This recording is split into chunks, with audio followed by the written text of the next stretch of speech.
इन oxygen dissociation curve basically oxy haemoglobin जो होता है इनका होता है डिसोसिएशन, क्योंकि ऑक्सीजन और हीमोग्लोबिन ये कंबाइन कर चुका है। अरे हाँ कि ना, ये बोलो कि ये कंबाइन कर चुका है। अब एक टिश्यू में जब चला जाएगा तो इसको डिसोसिएट होना पड़ेगा, तभी तो इनको सेल्स यूज कर पाएगा, हाँ कि ना।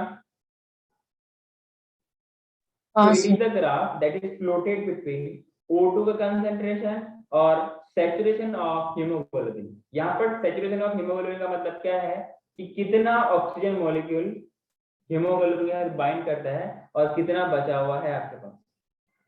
आपने पढ़ा है ना सैचुरेशन क्या होता है सॉल्यूशन में। अच्छा आप लोग पढ़ेंगे तो ऐसे आपने थोड़ा बहुत केमिस्ट्री 11 में पढ़ा होगा, ऐसे नहीं पढ़ा है तो सॉल्यूशन क्लास 12 का चैप्टर है वहां पे आएगा, या आपने पहले भी पढ़ा है सैचुरेशन के बारे में। मतलब जब तक वो कितना जैसे मान लो कुछ यहाँ पे हीमोग्लोबिन रहेगा कुछ O2 रहेगा, तो कब तक अगर completely oxygen molecule haemoglobin combine कर गया, कोई भी अगर हीमोग्लोबिन बचा नहीं, इसको हम लोग बोलेंगे कंप्लीटली सेचुरेशन। कंप्लीटली सेचुरेटेड मतलब completion of reaction, completion of combination. Got my point?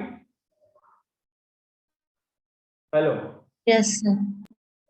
हाँ, तो इसमें इसका हम लोग पहले डेफिनेशन लिख लीजिए। graph plotted between O2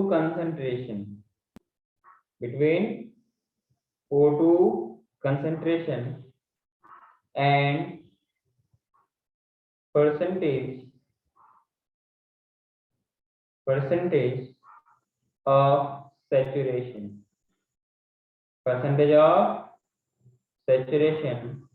of hemoglobin।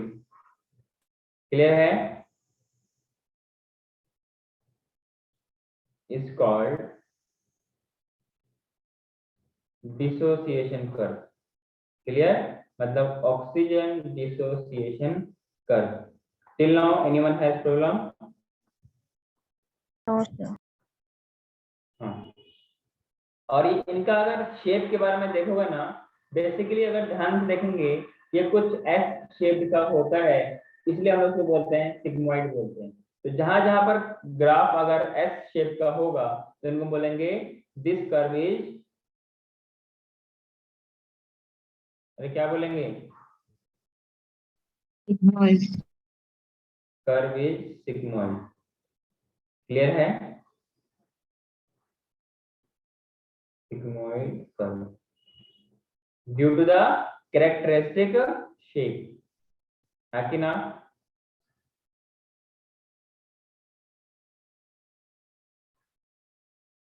आगे बढ़ो सर। लास्ट स्लाइड दिखाओ ना।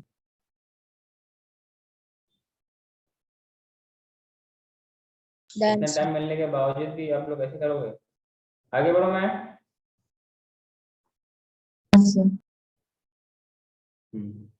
एक आप पहले ग्राफ बना लो।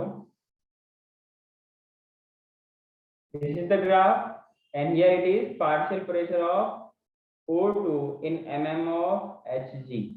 इधर क्या है? Percentage of saturation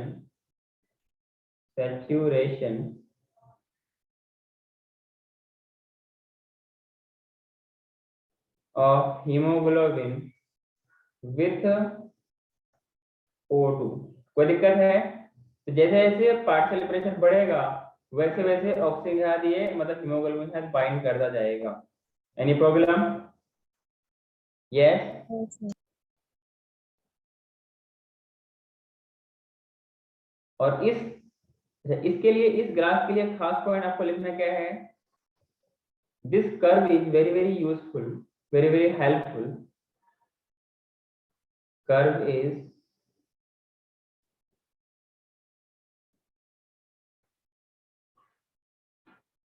highly useful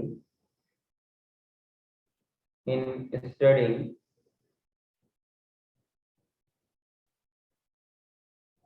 the effect in या ऐसा बोल सकते हैं इफेक्ट ऑफ फैक्टर्स, अभी कुछ दिन पहले हम लोगों ने बात किया था ना, फैक्टर्स लाइक, जैसे कि हम लोगों ने बात किया था partial pressure of CO2, H plus concentration, बात किया था टेम्परेचर, यस और no, yes sir. Temperature clear है, और binding with O2 with haemoglobin clear है। ये ग्राफ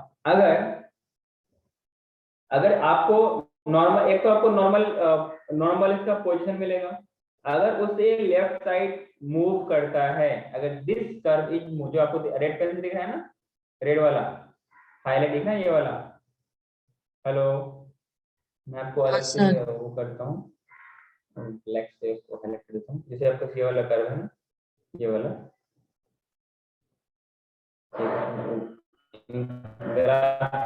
ग्राफ के बीच में कुछ ये पॉइंट्स आपके लिए, ठीक है।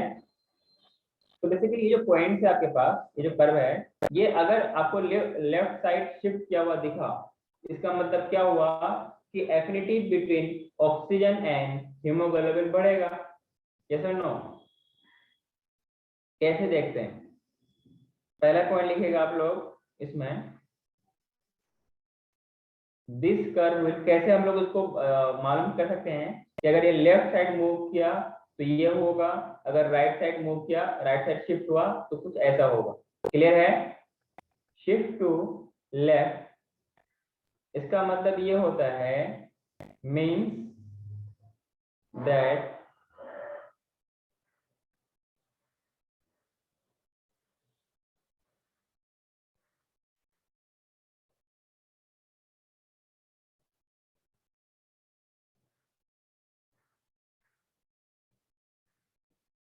means that increase in affinity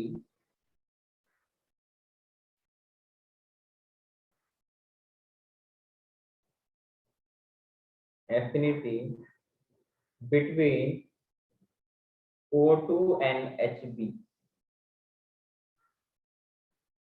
देखो क्या मतलब है, अगर ये राइट साइड शिफ्ट होगा, इसका मतलब क्या है कि सैचुरेट जल्दी होगा ना, बोलो ना, तो मतलब ये होगा कि उसके लिए हीमोग्लोबिन अवेलेबल ही नहीं रहेगा और ये जल्द से जल्द सैचुरेट हो जाएगा।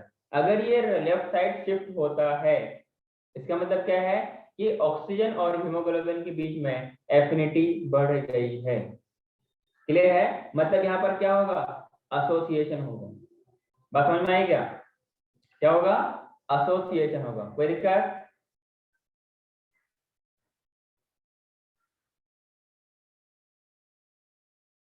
अरे बोलो ना, नहीं सर। कोई दिक्कत है, हाँ या ना। नहीं है। हाँ, इस ग्राफ से बहुत कई बार सवाल पूछा गया है, ये कब, अगर ग्राफ लेफ्ट साइड शिफ्ट हुआ, इसका मतलब क्या है, क्या एंथैल्पी ऑक्सीजन और हीमोग्लोबिन का बढ़ेगा या घटेगा या कुछ और होगा, ऐसा आपको ऑप्शन मिलेगा। ये नीट में सवाल पूछा गया है, क्या ऐसा सवाल कर सकते हैं आप लोग, हेलो,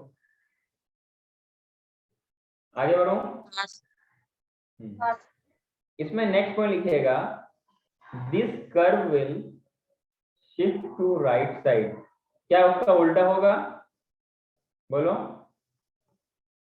मीन्स, क्या मतलब इसका, means decrease in affinity, decrease in affinity between O2 and haemoglobin, clear है, जिनकी वजह से क्या होगा, डिसोसिएशन ऑफ ऑक्सीजन हीमोग्लोबिन होगा कि नहीं, बोलो,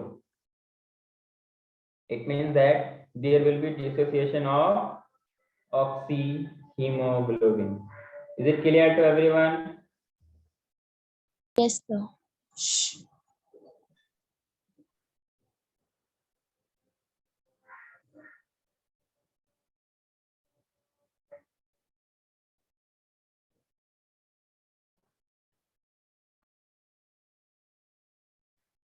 नोट डाल के एक पॉइंट लिख लो।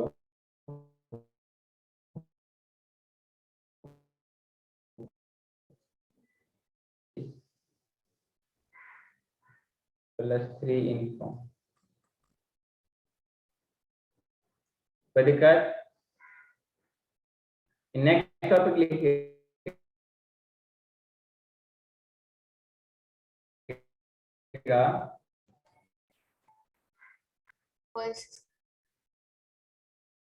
फेवरेबल कंडीशन फॉर डिसोसिएशन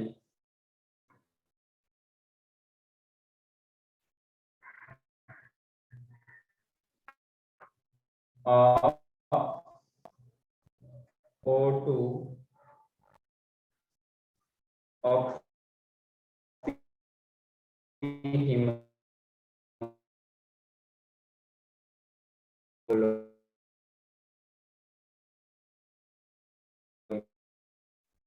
पहला फैक्टर हम लोग बात करेंगे।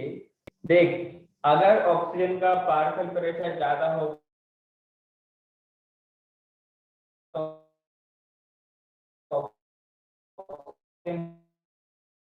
अरे बोलो ना, अरे सर आप सर आवाज बहुत ब्रेक हो रही है।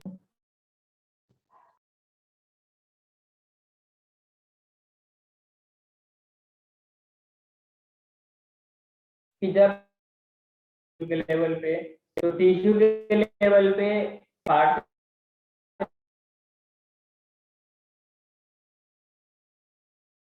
Pressure no high H plus concentration So your voice is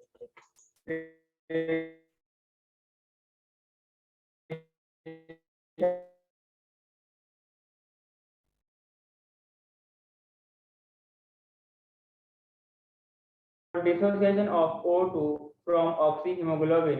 इसके मतलब जब ऑक्सीहीमोग्लोबिन कॉम्प्लेक्स बन जाएगा, तब जब ये टिश्यू के लेवल तक पहुंच जाएगा, वहां पर the O2 has to be dissociate from the oxyhemoglobin। For this we have certain factors that will dissociate O2 from the oxyhemoglobin। इसके लिए क्या होना चाहिए कि पार्शियल प्रेशर ऑफ O2 कम होना चाहिए, पार्शियल प्रेशर ऑफ CO2 ज्यादा होना चाहिए, H प्लस कंसंट्रेशन ज्यादा होना चाहिए, मतलब लो पीएच होना चाहिए, और टेम्परेचर भी ज्यादा होना चाहिए, तभी ये ऑक्सीजन ऑक्सीहीमोग्लोबिन से डिसोसिएट होगा। इसका उल्टा कर दोगे तो क्या हो जाएगा, एसोसिएशन हो जाएगा ऑक्सीजन का ऑक्सीहीमोग्लोबिन से। अरे बात समझ में आई क्या। और यही सारा कंडीशन फेवरेबल है किसके लिए, CO2 का बाइंडिंग के लिए। अरे बात समझ में आई क्या। यस, आगे बढ़ो क्या। हाँ, नेक्स्ट इसमें बात करते हैं हम लोग अल्वियोलाई में क्या होता है। इन alveoli there is high PO2, low partial pressure of CO2, lesser H plus concentration, yes or no, lesser H plus concentration and temperature भी लो होता है, तभी तो वो ऑक्सीजनेशन हो पाता है, yes or no। So these are the factors favorable for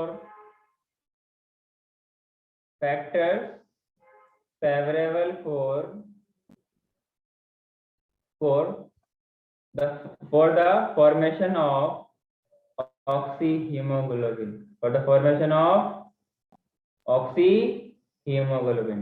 Is it clear to everyone, yes or no। yes sir। यहाँ तक कोई दिक्कत है आप लोगों को।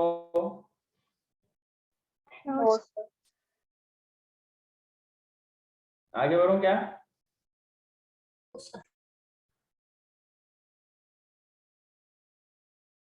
नोट्स डाल के, मतलब नोट डाल के पॉइंट लिख लेना। पॉइंट क्या लिखना है कि dissociation of oxy haemoglobin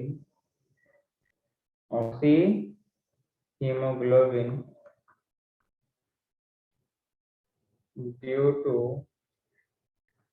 high CO2 concentration, high CO2 concentration in tissue. Clear?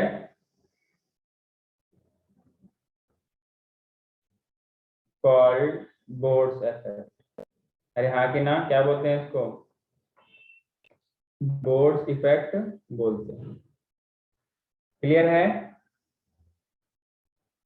Moving to next, एक और पॉइंट लिखेगा। जनरली हमने क्या बात किया कि 100 ml of blood, oxygenated blood will deliver how much ml of oxygen? 20. याद कीजिए, मैंने दोबारा क्या बताया था? याद कीजिए दोबारा, मैंने क्या बताया था? 5. मतलब कंफ्यूजन किस बात की है? मैंने बताया था अगर नॉर्मल कंडीशन में अगर पूरा का पूरा ऑक्सीजन अपने को सेल्स तक पहुंचता तो there will be 20 ml of oxygen, but कितना पहुंच पाता है? ओनली 25% ना। हाँ सर. जितना ऑक्सीजन लेते हैं उसका 25% ही अपने सेल्स तक पहुंच पाता है।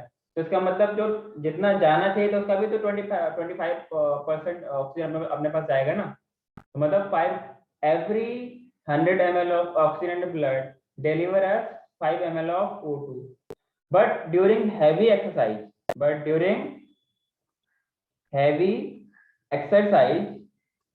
this 100 ml of blood ज्यादा करेगा कम करेगा? Yes, ज्यादा करेगा। ज्यादा कितना करेगा? 100 ml of blood deliver 15 ml of oxygen to muscles, क्योंकि उस टाइम उसको ऑक्सीजन ज्यादा चाहिए होता है, क्योंकि ताकि वो एनर्जी के लिए यूज कर सके। क्लियर है? लेकिन जो हीमोग्लोबिन आपके पास होती है इसका 100% सेचुरेशन नहीं हो पाती है। 100% सेचुरेशन नहीं हो पाता है क्योंकि बहुत सारे फैक्टर्स भी अवेलेबल होते हैं। मतलब वहां पर ऑक्सीजन हीमोग्लोबिन के साथ कंबाइन कर लेता है और कंप्लीटली 100% इसलिए नहीं हो पाता है क्योंकि आपके पास CO2 का कोई फैक्टर रहता है, H+ कंसंट्रेशन का भी कोई फैक्टर होता है, हाई टेम्परेचर का भी मतलब टेम्परेचर का कोई आपके पास फैक्टर रहता है।